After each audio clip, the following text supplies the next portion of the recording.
Subscribing to The Observer on YouTube couldn't be easier, and we're going to show you exactly how to do that.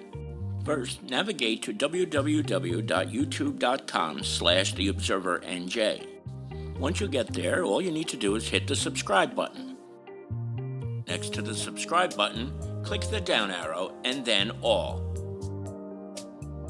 And that's it. You're subscribed, and now anytime The Observer is live, you will be notified.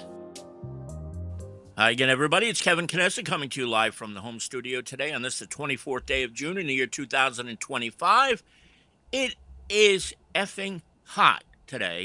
And so let's talk to Tony Mondero about it. Here he is, Tony Mondero. What is going on, my man? I'll tell you, I noticed we both have our broadcast lights off. That's how hot it is outside. Right now, as we broadcast this, we're at 101 degrees, both in around the whole area. Harrison, Kearney, North Arlington, Lyndhurst, Belleville, Nutley. All the readership is enjoying temperatures over 100 degrees this afternoon. And Kevin, I do think we could get close to 103, 104 degrees this afternoon. Yesterday's high in Harrison, around 2:30 before the sea breeze kicked in, was 103 degrees. Now, is this the hottest it's ever been in our area? No, back in the 90s here at the Weather Center, we did have a temperature of 106 degrees. That was confirmed by Jack Murphy, our climate guy there. And just last year, Kevin, June 21st, we had 100 degrees, and we had an 8-day heat wave, but just only last year, which lasted 8 days. Tomorrow is the last day. We'll probably be a little shade cooler tomorrow with temperatures in the mid 90s. It's a little bit better than over 100. Overnight low is still miserable tonight. I wouldn't be surprised at midnight we're near 90 degrees. It's going to take that long for the temperature to drop like it did last night, where we didn't get into the mid 80s until like close to sunrise. Now, what happens is it's set up over the next few days. Please, before we get into the forecast, before we get to like and subscribe, do this. Please check on the elderly. Make sure they're okay. Please, those hell-bent wanting to walk your dogs and put cats out and stuff like that, the animals, wait until later today or this evening. It's hot out there. I'm sure the pavement is well over 150 degrees right now. And just think, if you went out there bare feet and hit a sidewalk, you're going to wind up getting a second-degree burn. You're going to do that for your animal, too. And put out water, not only for any strays that are out there, but also for the birds and stuff like that. My wife will love me for that. Is there relief in sight? Yes. It comes in the way of a strong cold front tomorrow. Do we pay the price with strong and severe thunderstorms? Possibly, but we wind up cooling it down substantially overnight tomorrow night, Thursday, Friday, and into the weekend. What is the humidity like today? Is it? Do we have a higher real feel temperature today, or is it a little better today than it was yesterday? Right. The media will use real feel. We use a heat index here. The heat index here, Kevin, which we use from the National Weather Service, has been around 110 degrees today. Jesus, and I gotta tell you, I stayed up a little bit late last night, and I went to bed about 10 minutes to 12. And I got into bed and had the air conditioner going. And what happens at 10 minutes to 12? The power goes out. It was out for 3 hours. I look at the thermometer inside. The temperature is 87 degrees. I got out of bed and walked around, put on some emergency lights, and it was 92 still at that hour. And when I tell you, I mean, it was impossible to sleep. I don't know how people sleep without air conditioning in these conditions. Is it? I mean, and power was out for a good 3 hours. It looked like there was a lot of power outages in the area too, not just Kearney, but Harrison, North Arlington, Lyndhurst. How about the Harrison Weather Center? Did you experience anything like that overnight? Hopefully not. Thankfully, no, Kevin. The power outage here is a major disaster because then we have to reset everything. We have lost computers in power outages. We've lost communication equipment in power outages. The last thing I need is even a little spike or a surge is very dangerous here to the Weather Center. Even stuff that are protected is dangerous. So we don't want to hear that. But I did check our local emergency management, Harold Stahl from Harrison OEM, earlier today. I asked him if the county or if he'd heard anything in the wind about possible, either brownouts or, power reduction just to be safe. He goes, no, so far so good. And looking across the county, just before we went on here around 1 o'clock, I checked the PSE&G power outage map, and there was only a handful of outages, and mainly in eastern Hudson County. They are still working on the problem what caused your power outage yesterday in the Arlington area up there at Kearney. So, PSE&G is on it, and I think PS usually does a pretty good job when it comes Yeah. to keeping power. And we've had worse heat waves, and power has stayed on. So there's no reason why power shouldn't, go out. But it's help, like we're doing here at the Weather Center. We're conserving and not having everything that we need to have on. We have cut back to try to save into the grid. Yeah, if you look around, you may notice doesn't have as much light as he normally does, but we bumped up the brightness on the camera end, and it looks very, very clear. So you're doing yourself a good service there. How does it feel in the Harrison Weather Center? I know you probably have the air conditioners cranking behind you, but is it still warm in there right now?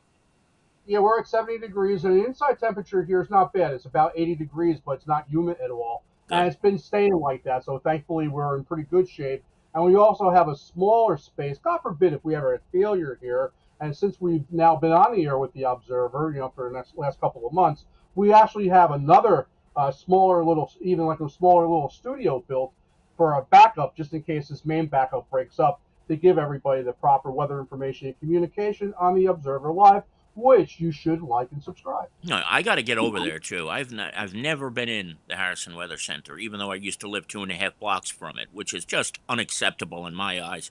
I'm sorry that that never happened, but I got to get over there. I'd love to take a tour if you wouldn't mind one day, and we could certainly show the folks all the incredible stuff you got set up and the beautiful backyard too. Absolutely. The only precursor I have, Kev, is please come hungry. We do like to eat after our tour.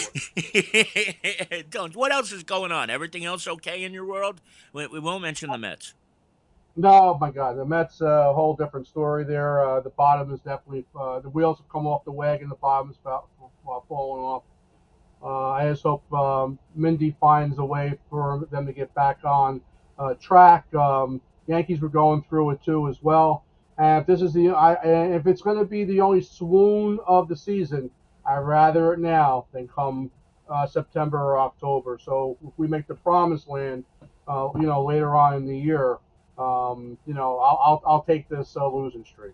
Well, you know what bothers me the most is that leading into this losing streak, and then they won one game in Philly, and then back to losing again last night at City Field, was the 6 game winning streak that they were in before the losing streak began with the Tampa Bay Rays, and I was starting to get arrogant. I was starting to think this is starting to feel like 1986 again. Like this is going to be a 108, 110 win team.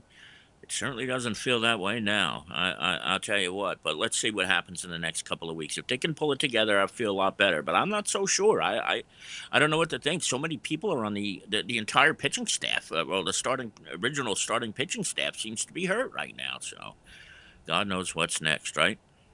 Yeah, absolutely, Kevin. I'll tell you something before I forget.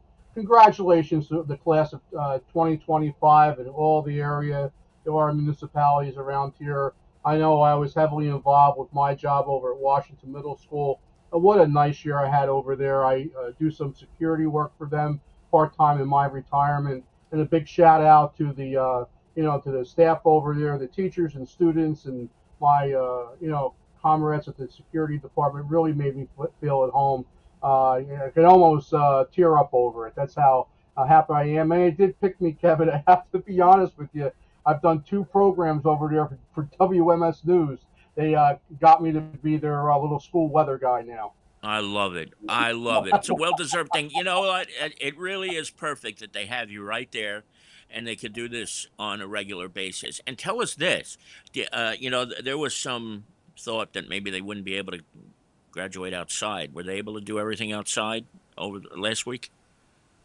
Well, we coordinated very closely with Matt Weber, the principal over at Harrison High School. He knew what we were up against. The big thing for us was getting through Thursday's thunderstorm event. Coordinated with Mark very closely at the Kearney Board of Education, and he understood that a lot of times I like to set up the day before, do practice and stuff like that. We were worried about strong winds blowing those chairs all over the place. Yeah, Thankfully, everybody went off fine.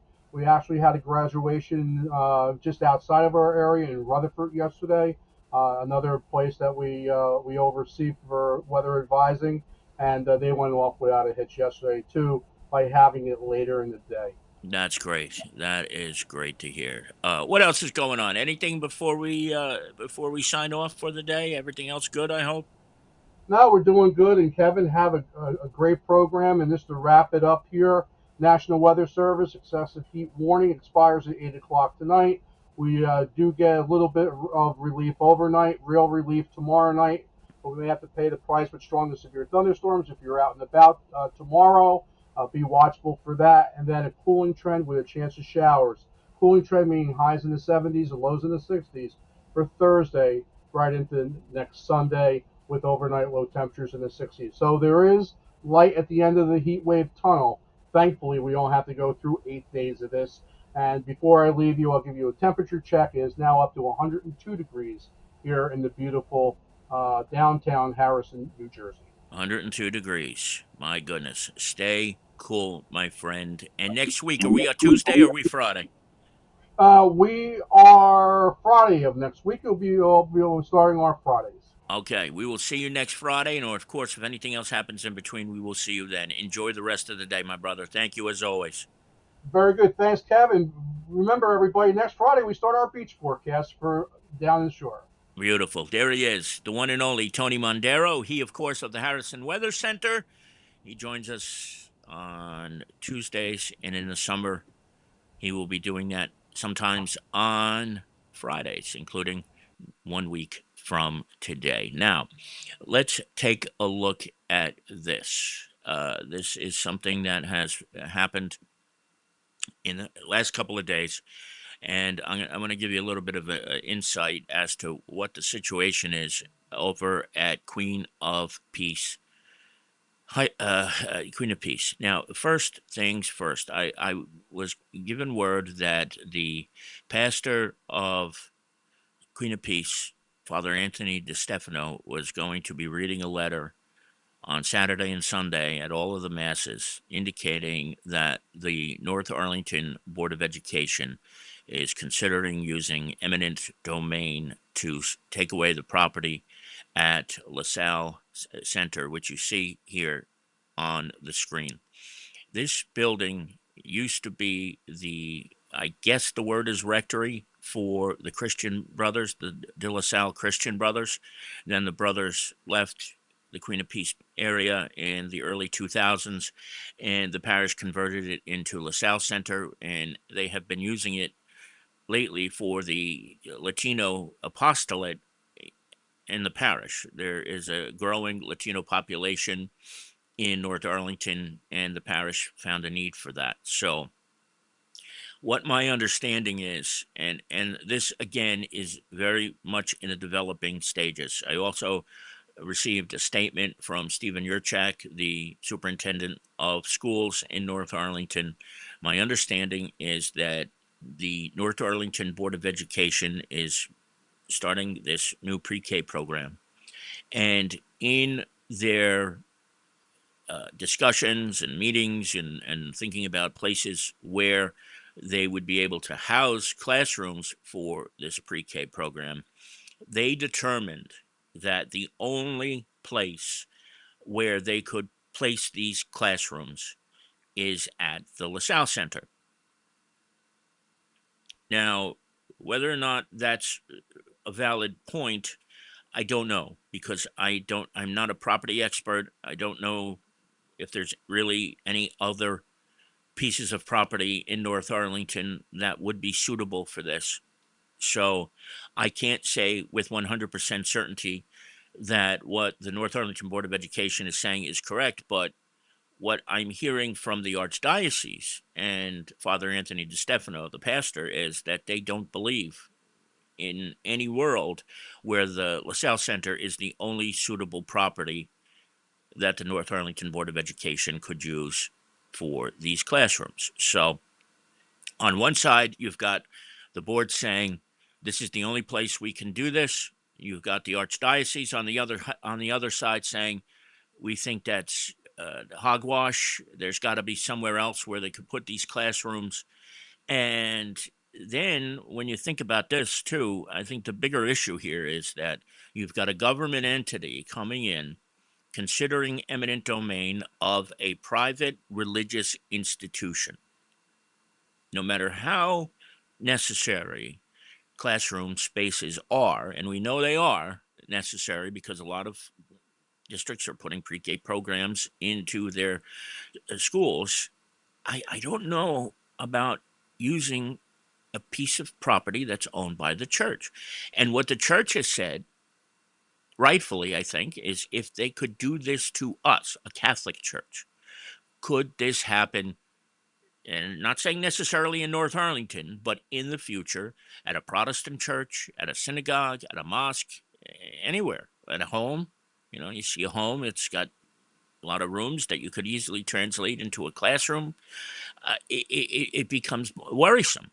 So, in the coming days, this is going to be an extremely volatile story because the Archdiocese says they plan to fight this tooth and nail so that they can hold on to the property. Now, here's a few other things that you have to realize.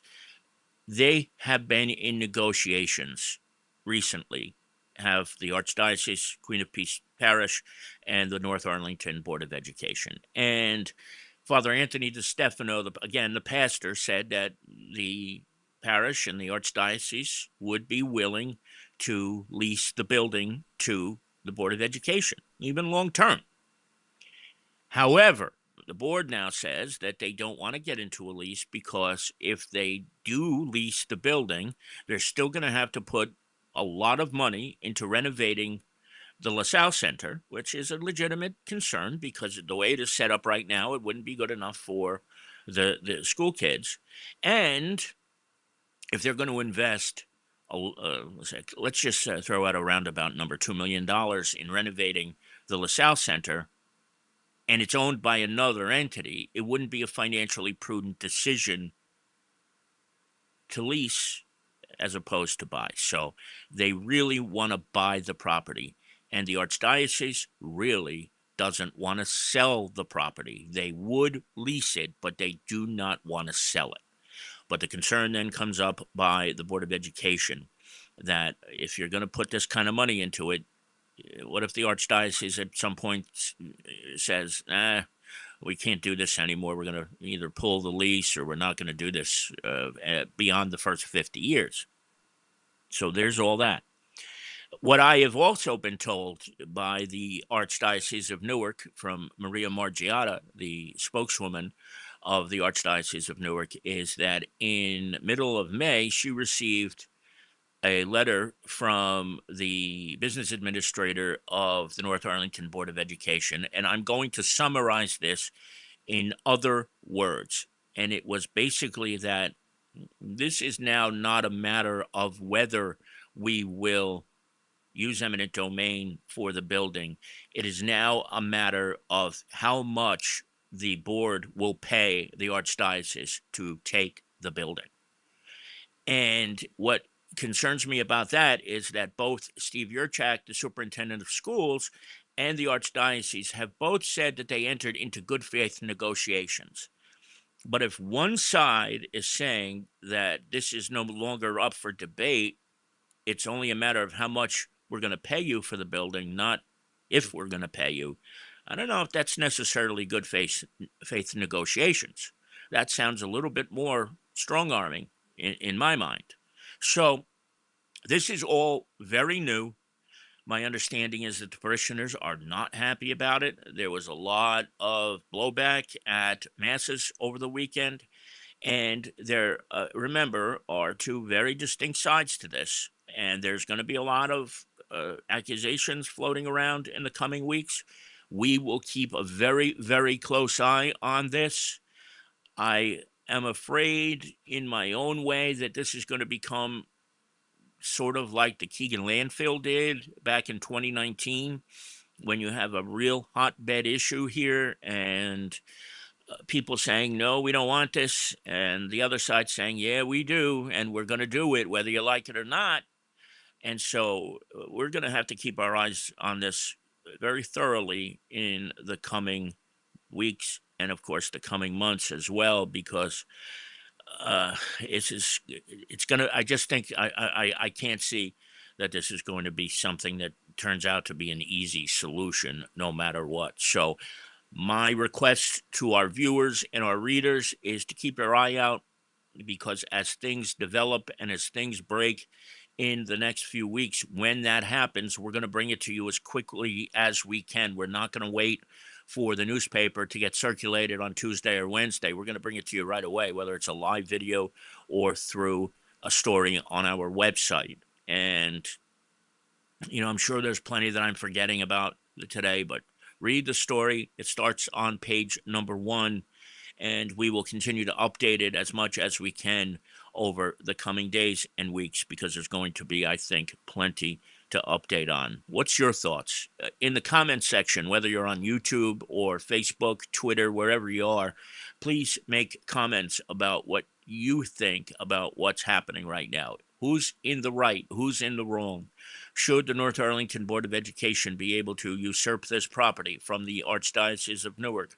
Or is this an overreach by the Board of Education? Should the Archdiocese be able to say, hey, this is our property. We've owned it for 100 years. Get your hands off our land and get your hands off of our building. So we'll see what happens in the coming days. Make sure you make comments about this when you can. Just a couple of other things that I want to bring to you. I find this is such a cool program here, where there were 12 Kearney High School students who were awarded their associate degrees a couple of weeks before they got their high school diplomas. How cool is that? We have a list of the 12 kids who got these diplomas from Hudson County Community College before they got their diplomas. In fact, we met the mom of one of the kids yesterday. She came into the office, and I think that's just an incredible thing, that you can wind up getting your high school diploma after you get a college degree. And we congratulate those 12 Kearney High School students who pulled off this incredible, incredible feat. And now I just want to remind everybody that coming up on July the 4th, which of course is a week from Friday, Kearney's 4th of July celebration takes place over on Veterans Field. Ralph Catafi, as he does each and every year, along with Mayor Carol Jean Doyle, put on an epic, epic fireworks display. This is one of the best displays in the area. Having the Passaic River is a blessing in many ways, because you can shoot off all the fireworks from there, but usually you get a crowd of about 10,000 people. That's coming up. If it happens to rain on the 4th of July, they will move it to July the 5th so that everybody can enjoy the day. And just briefly, don't forget, well, first I want you to check this story out. This is Julia Pizzola and her mother, who was just inducted into the Hall of Fame. And this is a two generations of athletic talent in Lyndhurst. Jason Bernstein did that story. Please check that out. And he's got a couple of other sports stories. And then don't forget, in 2 days, the Kearney Farmers Market kicks off. That's over by the Kearney Public Library on Garfield Avenue, between Kearney Avenue and Chestnut Street. It starts on the 26th and runs every Thursday through October. And the KUEZ has been doing this for years. And it is a great, great thing that you can go right there and get all of these Jersey fresh vegetables at your own convenience. All right, it is 2 o'clock on the East Coast, 11 o'clock on the West Coast. That's going to do it for this edition of the Observer Live. I want to thank my dear friend Tony Mondero for joining us today. Anybody who may be watching in the background today, I want to thank you for watching us as well. Don't forget, we will be back 1 week from today.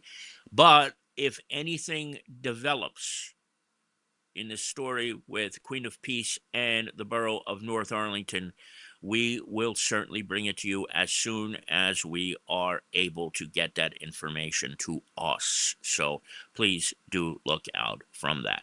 For that, from the home studio, Kevin Canessa signing off for now, and we hope to see you back here again very, very soon. Stay cool, stay inside if you can, and we will see you very, very soon. Bye bye, everybody.